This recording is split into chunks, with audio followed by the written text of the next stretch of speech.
Tere, te vaatate Eesti Kaitseliidu juubeliaasta saatesarja 15. saadet. Selles saates me tahaksime teile rääkida ajast, mis jääb nüüd peale Kaitseliidu suurjuubeliaega ja kus elu jälle taas normaliseerub uuteks õppusteks. Me näitame teile 3 õppust. Tallinnas toimus Põhjatähe suurõppuse all ka traditsiooniks muutunud linnaõppus Toompea lukku. Ida-Virumaal aga õppused Kilp 2018 ja Pärnumaal õppused Orkaan 2018. Seda kõike näete tänases saates.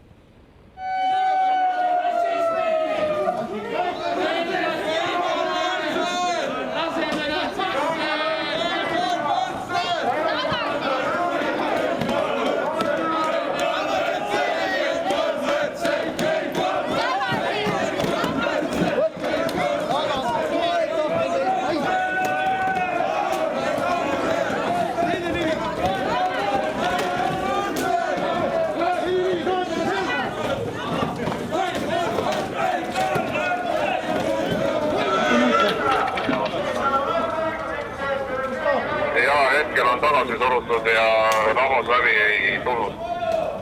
Keegi peeti mingi ka või lihtsalt terviti tagasi?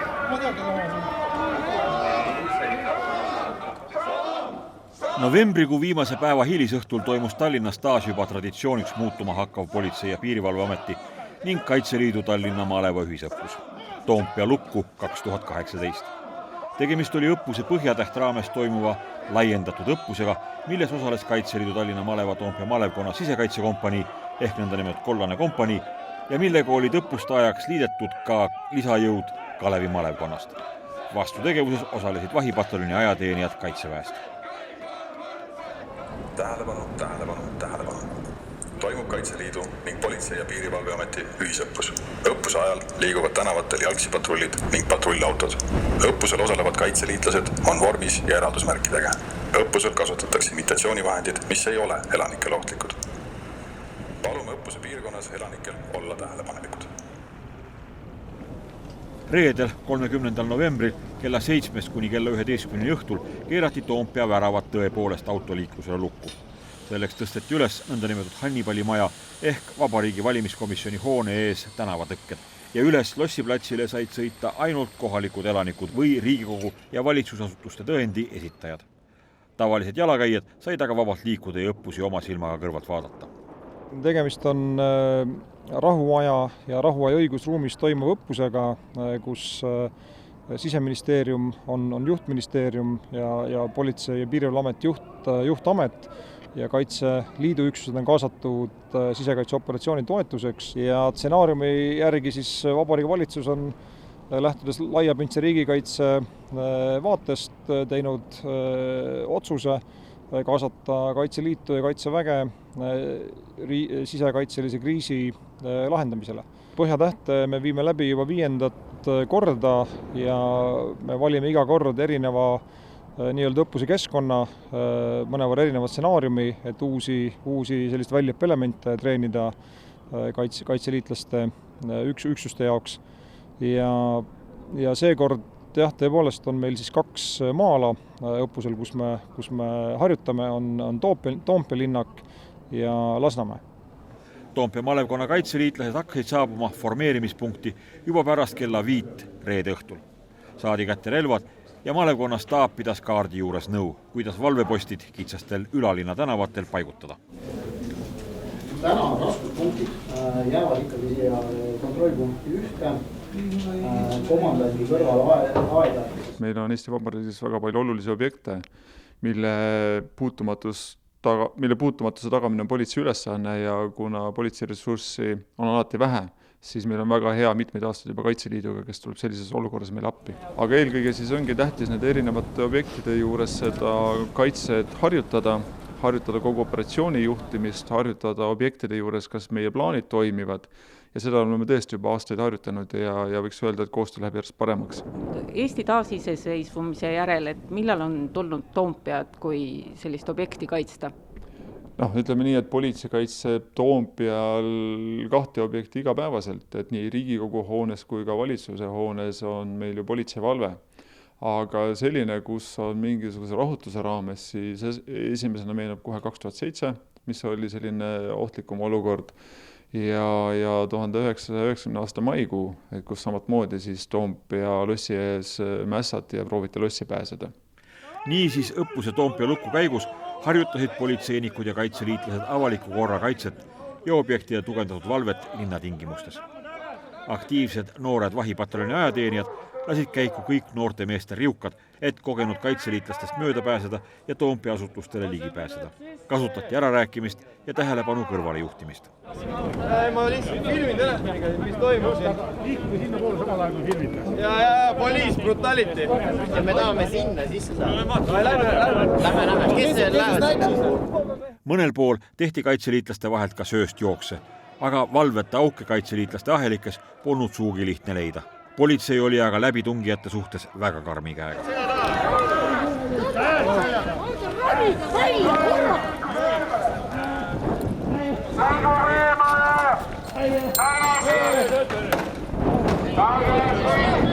Sisekriisi tingimustes otsustab Kaitseliidu kaasamise valitsus. Kaitseliidul on selleks valmis kiirreageerimisüksused, kes politseid julgestavad. Kaitseliidus on ka palju liikmeid, kes on läbinud abipolitseiniku väljaõppe ja samas on politseinikke, kes on eraelus aktiivsed kaitseliitlased. Vastastikune side on politsei ja Kaitseliidu vahel väga tugev. Muide, õppustel Toompea lukku on väga pikk ajalugu. Esimest korda toimus selline Kaitseliidu manööver juba 1926. aastal, 2 aastat peale detsembri putši. Kui me räägime konkreetselt näiteks õppusest Toompea lukku, siis jah, et Toompea kui meie riigi sümbol, et eks tema enda kättevõtmist ja kontrolli all hoidmist on vaja harjutada. Et kui mäletame, siis ju 1. detsember 24, et hakkas ka ikkagi nagu Toompeast ja riigivanema majast ja 15. mai 1990, et ei olnud midagi teha, et kui ikka Toompeat üritatakse üle võtta, siis Eesti rahvas tõuseb üles ja läheb Toompea kaitsele. Et 2007. aasta aprillisündmuste ajal oli Tallinna malev, Toompea malevkond valmis Toompead jälle enda nii-öelda kaitse alla võtma. Et selliseid rutiinseid harjutusi, et neid on vaja teha ja mida paremini me oskame seda juba sügaval rahuajal planeerida, läbi viia, ette valmistada, et seda suurema tõenäosus, et me kunagi ei peagi seda nagu reaalses olukorras harjutama või läbi viima. Politsei- ja Piirivalveamet ja Kaitseliidu Tallinna maleva ühisõppus Põhjatäht korraldati tänavu juba 5. korda. Eelnevalt on Tallinna malev Politsei- ja Piirivalveametiga koostöös tegutsenud Põhjatähe õppuse raames Kadriorus, Toompeal, Põhja-Tallinnas ja Tallinna lennujaamas. Tänavu osales õppustel 350 Kaitseliidu Tallinna maleva vabatahtlikku.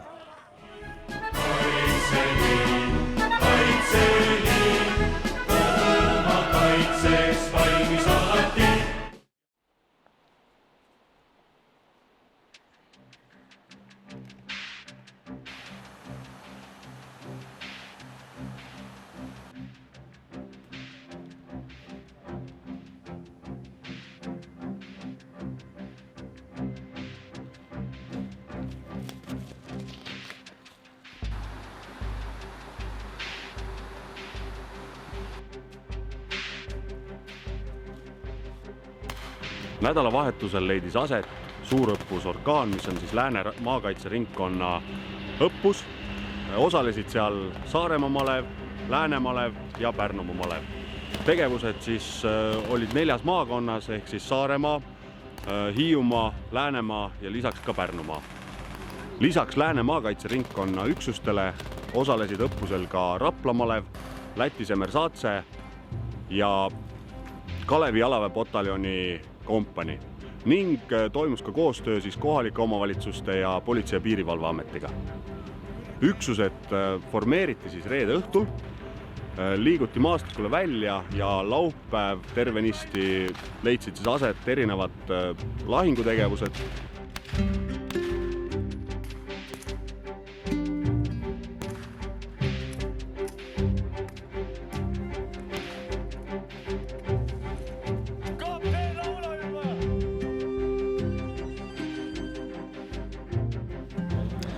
Õhtul liikusime oma aladele, vaatasime alad üle, panime ennast paika ja laupäeval hommikul vara olime valmis teiste üksuste taga juba katma siis nende taganemist ja vastas edasi tulemisel neid uuesti siis kinni pidama. Vastane muidugi ka oli hästi ettevalmistunud, tegutses võib-olla veidi ootamatult meie jaoks. Nende käitumine, et me ootasime nende motoriseeritud üksustelt veidi teistsugust lähenemist, et olime üles seadnud erinevaid takistusi ja tõkendeid neile, aga ka nende reaktsioon sellele oli veidi teistmoodi. Et pidime kiirelt ennast ümber organiseerima, aga saime hakkama, saime nad peatatud ja see aeg, mis meil oli ette pandud nende viivitamiseks, sai ilusti täistatud. Eilne oli suhteliselt suuresti eksperimenteerimine, et me ei saanud sõda pidada päris sellises klassikalises kohas, kusagil metsatukas või mõnes muus traditsioonilises kohas. Pidime üsna avatud maastikuga hakkama saama, hästi palju improviseerima, tihtipeale oligi see korraldus või käsk, et tuleb positsioonid sisse võtta ja polnud ennast kuhugi paigutada, aga vaadates tulemusi, vahekohtunike antud tagasisidet, siis saime üsna edukalt hakkama, vastane sai takistatud peetud. Tõesti oli tegemist üsna avatud alaga, aga eks seda tulebki pidada seal, kus seda pidada tuleb, kuhu ülesanne antakse. Et alati ei saa valida parimat maastikku.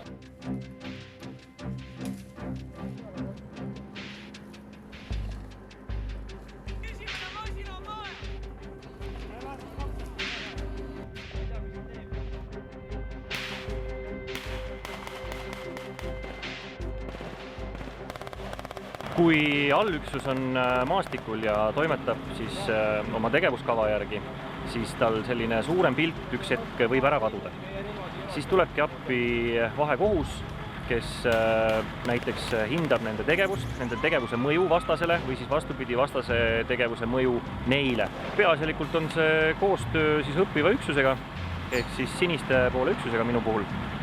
Liigun nendega kaasa, räägin nende rühmaülematega, jaoülematega, meeskonnaülematega, küsin nende plaani, jälgin kaardi peal nende asukohta, kuulan raadiosidet, vaatan siis nii kaardiandmete kui raadioside põhjal, kus asub siis vastutegevus, kes täpselt minu vastu tuleb ja koordineerin nendega oma tegevusi, et saaks hinnata kaotusi, saaks hinnata võite, saaks hinnata mõju ja saaks hinnata tulemust tänu sellele.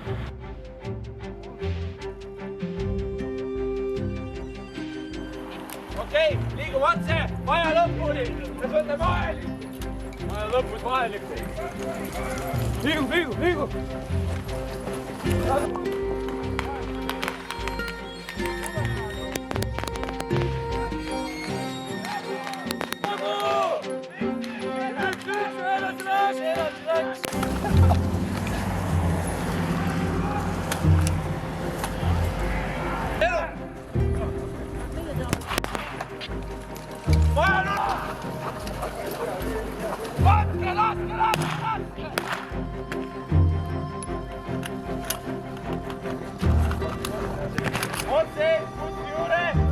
Hoidke tuld, kus ta oleb!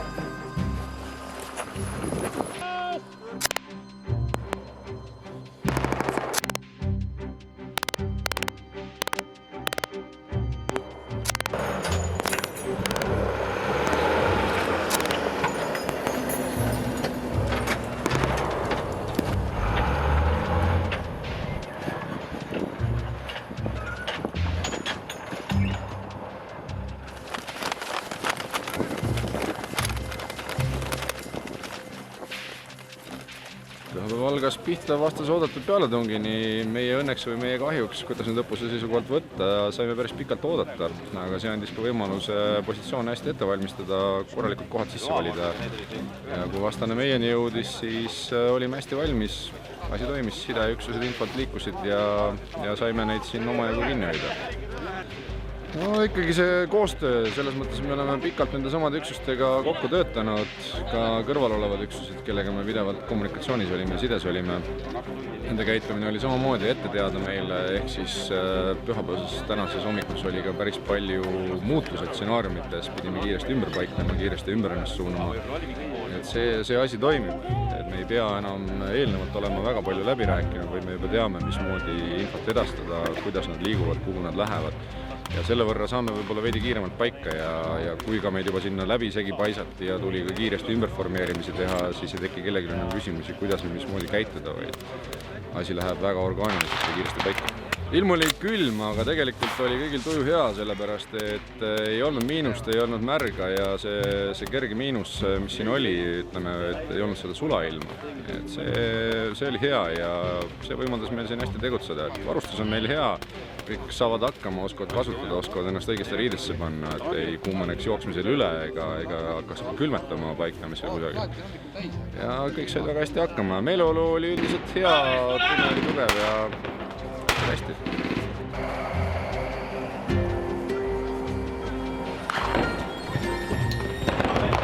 Ei, tulge siia! Lase ise!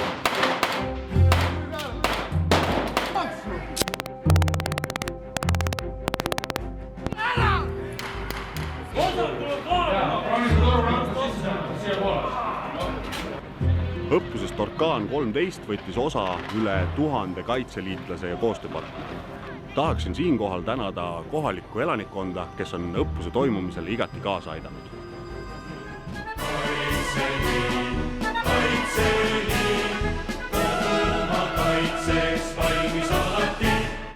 Novembrikuu 4. nädalavahetusel toimus Virumaal Iisaku, Mäetaguse, Tudu, Avinurme, Lohusuu ja Lüganuse kandis Kaitseliidu, Politsei- ja Piirivalveameti ning Päästeameti ühisõppus Kilp 2018, millest võttis osa üle 1000 inimese ja kus jõustruktuurid harjutasid koostööd kriisiolukorra ajal. Meie oleme siin väljas selleks, et teha ühisoperatsiooni koos Politsei- ja Piirivalveametiga pluss teiste riikliku struktuuridega ja keskomavalitsusega. Ja meie roll on just nagu toetav funktsioon. Pluss lisaks sellele Kaitseliit on tegelikult juhib seda õppus ka ja lisaks, kui me siin räägime nagu kahepoolses õppuses, siis meil on ka Kaitseliidu rollis on olla nagu ka vastane. Kirde maakaitseringkonnas, kui politseil peaks olema abi vaja, siis kelle poole nad pöörduvad esimesena? Kui Kirde maakaitseringkonna abi vaja, siis nad pöörduvad Kirde maakaitseringkonna ülema poole, eks minu poole. Ehk siis Kaitseliidu poole, et milliste tegevustega Kaitseliit saab abistada politseid siin maakaitseringkonnas? No tegelikult meil on nagu asju, millega me saame abistada palju. Nagu. Me saame anda nagu nii-öelda abijõud ja me saame panna välja ka lahinguüksused, et oleneb selles, milline abi nagu politseil on vaja. Seenelisi metsa otsima? Ka seda on ka võimalik. Kui politsei pöördub, siis me vaatame meie võimalused, et kui meil on inimesed, kes avaldavad soovi osaleda ja siis nad tulevad ja hakkavadki seenelisi otsima koos politseiga. Õppus Kilp 2018 oli suunatud mittekonventsionaalse kallaletungi mahasurumise harjutamiseks. Eesti vastast ei nimetatud, aga arvestades viimastel aastatel mõnel pool Ida-Euroopas toimunud sündmusi, on teoreetiliselt sellise kallaletungi võimalus Eesti riigile olemas. Niisiis tuleb mõelda olukorrale, kui avalikult veel sõda ei ole, aga ka rahu enam ei ole. Ja kui selline asi juhtub, siis kuidas käituda? Mida teha, kui meie riigi territooriumile tekivad äkki teab, kus saabunud kuritegelikud grupeeringud, kui politseinike ja sõjaväelasi ja ka tsiviilinimesi tulistatakse, toimuvad röövid ja avalikku korda ning rahu häiritakse. Politsei asub sagenenud kuritegusid muidugi lahendama ja aktiviseerunud või üle piiri saabunud kuritegelikke grupeeringuid tuvastama ning kinni pidama. Siin pole veel midagi toimunud. Aga kahjuks veel ei ole. Aga lootust on, sest et meid saadeti esimese grupina just seal bussijaamas siia patrullile konkreetselt julgestuseks ja siis meie maleva üks teatud grupi vennad on siis seisavad autoga seal võsas. Et kuidas siin asi läheb, me ei tea. Seda aga mida te blokeerite siin või? Konkreetselt me ei blokeeri enam kedagi ega midagi, vaid toimub autode kontroll. Ja siin võib siis tulla meie vastane. Ja et politsei tulgestada oma suuremate relvadega, siis me olemegi täna siin selleks. Tudulinna ringristmiku juures varitsesid metsasnaiprid. See on olukord, kus kergelt relvastatud politseinikud tegutseda ei saa. Vaja on veidi pikemaid ja jämedamaid torusid. Sellel teeristil tuleb appi ka Kaitseliit. Taevas peab valvet, aga helikopter. Et mis on siin teie ülesanne? Hetkel oleme siis jõudnud positsioonile, kus me peame sõimama selle ringtee, et ristmiku vabastada, et saaksid autokolonnid läbi liikuda. Minu eesmärk on juhtida jagu. Mitu mees sul jaos on ja millist relvastust kasutate? Jaos on meil 8 meest pluss mina ja kasutame AK-4 ja KSB-d. KSP on siis? Kuulipilduja. Mis teid ajendas astuma Kaitseliitu? Sõbrad olid eelnevalt juba Kaitseliidus ja käisin paar korda nendega niisama metsas ja siis peale seda liitusin. Mida te muidu päriselus teete? Tööd. Olen ettevõtja. Võib reklaami teha? Teraskatus OÜ. Paigaldame katuseid ja soojustame maju. Kapten Aivar Helstein on kaitseliitlane juba mitu aastakümmet. Õppustel Kilp 2018 on ta tsiviil-militaarkoostöö ohvitser. Simmikohvitseril on väga palju ülesandeid, nii rahuajal kui ka sõjaajal. Praegu on meil mängult sõjaaeg ja ma tegelen nende ülesannetega, mis mul on sõjaajaks määratud. Rahuajal on natukene kergem, minu ülesande on kooskõlastada õppuste ala, jälgida, et kõik toimiks täpselt plaani kohaselt, ei tekitaks elanikkonnale liigseid probleeme, selles mõttes, et võib-olla häirime kedagi või kuskil põllulapp saab vigastada, et me püüame neid asju vältida. Selleks mina olengi siin, et jälgida, et neid reegleid, mängureegleid ja normaalseid inimlikke reegleid ka jälgida. Et juhul, kui midagi tõesti juhtub, siis mina olen see esimene inimene, kes siis kas läheb ise, tuvastab need rikkumised või juhtumised ja püüab teha esimesed sellised kontaktid inimestega, siluda neid asju ja aidata võib-olla likvideerida need vigastused, mis on tekitatud. Siniste lintidega ohvitserid on vahekohtunikud, mida siis õppustel hinnatakse. Tegelikult vahekohus ei hindagi otseselt, et vahekohtunik ongi erinevate poolte vahel, on siis see inimene, et siis asi nii-öelda käest ära ei läheks. Et mehed on aktsiooni täis ja vaatab, et kõik oleks ikkagi turvaline ja annaks ka ülevaadet, et mis toimunud vahepeal on. Et kuhu on lahingud jõudnud, mis faasi, palju on kannatanuid, jälgib, kuidas mehed tegutsevad, et tegelikult me neid nagu hinnata, me ei tohi neid ja nii-öelda õpetada ka ei tohiks, et mehed teavad ikka oma trille, me lihtsalt vaatame, et asi oleks kontrolli all. Iisakul oli suurde tuletõrje garaaži üles seatud õppuste Kilp 2018 ühendstaap, kus 3 jõuametkonna töötajad täitsid ülesandeid õlg-õla kõrval. Selle õppuse raames on lavastatud siis erinevaid tulekahjusid, liiklusavariisid, kuhu me siis reageerime ja vastavalt, kus piirkonnas see õppus on nagu mängitud, kas on ohtlik piirkond või mitte.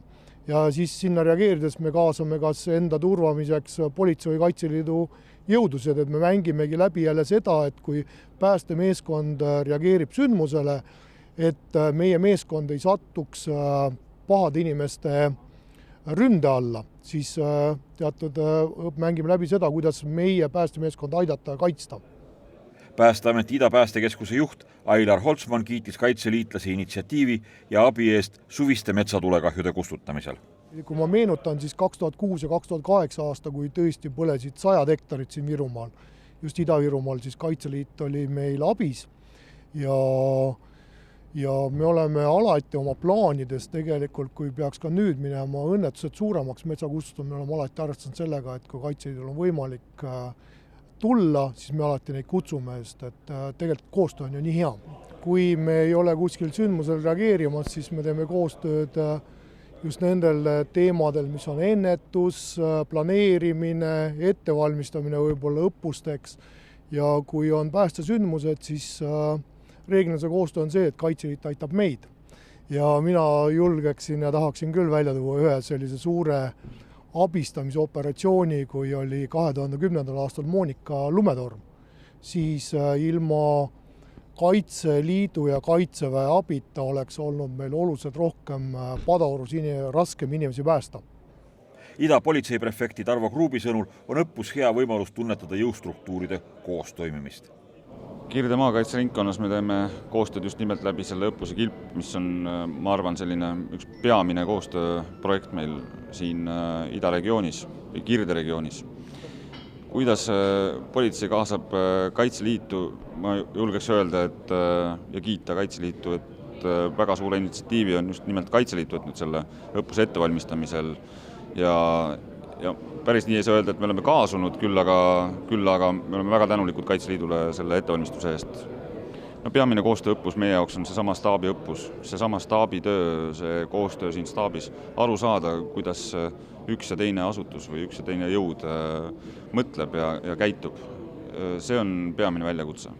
Meil on väga hea koostöö Kirde maakaitseringkonnaga piirivalvesektoris, kus kaitseliitlased tulevad ja kaevad, kuidas piiri valvatakse ja tulevad vajadusel appi. Meie teeme kindlasti oma drillid, aga me teeme seda õppuse raames. Me oma eraldi õppus selleks nagu ei pea, me teeme kõik nagu ühes koos. Ja juhendab seda õppus siis praegu kes? Kaitseliit, politsei? Noh, see on niimoodi, et politsei juhib operatsiooni ja Kaitseliit juhib õppust.